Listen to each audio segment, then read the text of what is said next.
Bapak Ibu Saudara yang kekasih di dalam Tuhan, selamat pagi dan salam sejahtera buat kita sekalian. Selamat berjumpa kembali di pagi hari ini melalui renungan pagi. Sebelum itu mari kita berdoa. Kami sungguh mengucap syukur kepadamu Tuhan di pagi hari ini, buat kasih dan kebaikan Tuhan yang tak pernah berkesudahan dinyatakan dalam hidup kami, hingga pagi ini kami ada sebagaimana adanya menikmati hari yang baru. Pagi hari ini kami akan merenungkan firman-Mu, berkatilah kami mengerti dan memahami firman-Mu dengan baik. Dalam nama Tuhan Yesus kami berdoa, amin. Bapak Ibu Saudara, renungan firman Tuhan pagi hari ini dari Yohanes pasal 14 ayat 27. Damai sejahtera kutinggalkan bagimu, damai sejahteraku kuberikan kepadamu, dan apa yang kuberikan tidak seperti yang diberikan oleh dunia kepadamu. Janganlah gelisah dan gentar hatimu. Tema renungan kita pagi hari ini ialah menikmati damai sejahtera.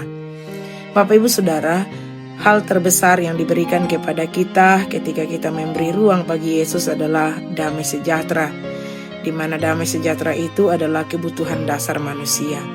Setiap orang membutuhkan damai sejahtera dalam hidup.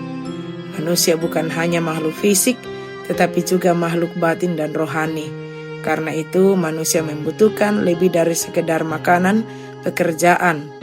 Tanpa damai sejahtera, maka hati mudah gelisah, pikiran dipenuhi ketakutan, dan hidup kehilangan arah dan makna.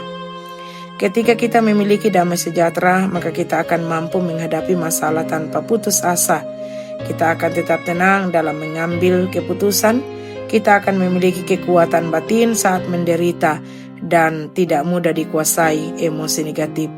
Itulah sebabnya dengan berbagai cara manusia berusaha untuk dapat menikmati damai sejahtera itu. Berusaha menstabilkan ekonomi, berusaha memiliki pekerjaan yang mapan, serta membuat anak-anak sukses dan lain sebagainya. Karena itu adalah dasar kedamaian yang diperkenalkan oleh dunia. Akan tetapi, damai yang demikian itu seringkali rapuh. Damai karena pekerjaan berjalan lancar, karena keluarga rukun, karena ekonomi aman, atau karena tubuh sehat. Namun saat salah satu berubah, damai itu pun goyah. Nah, Yesus tahu betul kerentanan hati manusia. Karena itu ia berkata, damai sejahtera aku tinggalkan bagimu, damai sejahtera aku kuberikan kepadamu, dan apa yang kuberi tidak seperti yang diberikan oleh dunia. Bapak Ibu Saudara, ada dua sumber damai dalam ayat ini, yakni damai dari dunia dan damai dari Kristus. Damai dari dunia bergantung pada situasi, sementara damai dari Kristus diberikan dalam segala situasi.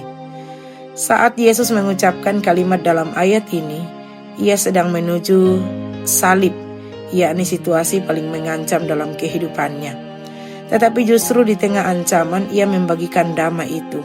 Artinya bahwa damai sejati bukanlah ketika ancaman hilang, tetapi ketika Tuhan hadir di tengahnya.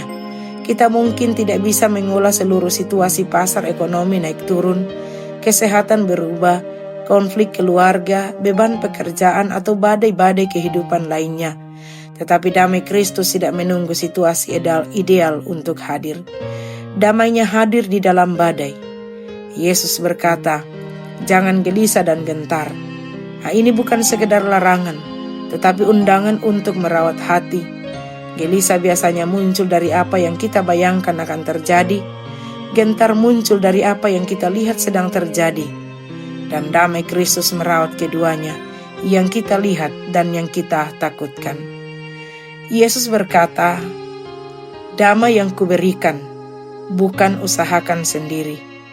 Kita boleh berusaha menciptakan ruang damai melalui rekreasi, disiplin, keteraturan hidup, tetapi damai sejati selalu merupakan pemberian. Itu sebabnya damai dalam Kristus tidak hanya membuat tenang, tetapi membuat yakin, kuat, dan setia. Nah, Bapak Ibu Saudara, bayangkan seseorang yang menaiki kapal kecil di tengah gelombang. Jika ia hanya melihat gelombang, ia takut. Tetapi jika ia melihat bahwa ada nahkoda maha kuasa di kapal itu, ia memperoleh damai meski gelombang belum berhenti. Banyak orang berdoa agar ombak berhenti, tetapi Yesus seringkali memilih hadir dulu di dalam kapal, baru kemudian mengatur ombak sesuai waktunya. Bapak Ibu Saudara, Mungkin hari-hari ini kita menghadapi situasi yang menguras damai. Muncul kekhawatiran akan masa depan, persoalan keluarga, kesehatan, ekonomi, atau pertanyaan yang tidak terjawab. Yesus tidak menjanjikan hilangnya masalah, tetapi Ia menjanjikan hadirnya yang menghadirkan damai. Bukan damai yang melarikan diri dari realita, tetapi damai yang menghadapi realita bersamanya. Karena itu, mari kita senantiasa menerima pemberiannya, yakni damai sejahtera yang telah dibawa olehnya. Datanglah kepada Kristus dalam doa, bukan hanya saat tenang, tetapi terutama saat hati gelisah. Percaya pada janji Tuhan, bukan pada keadaan yang berubah-ubah, dan hiduplah dalam ketaatan, karena damai Kristus bertumbuh dalam hubungan yang intim dengannya. Amin. Atas firman Tuhan, mari kita berdoa. Bapa di sorga, terima kasih buat kebenaran firman-Mu. Kami boleh renungkan bersama sejenak di pagi hari ini.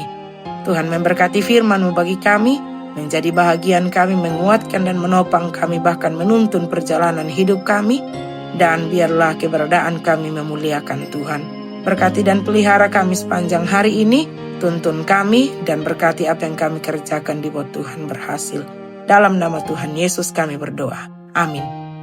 Bapak Ibu Saudara, demikian renungan firman Tuhan pagi hari ini.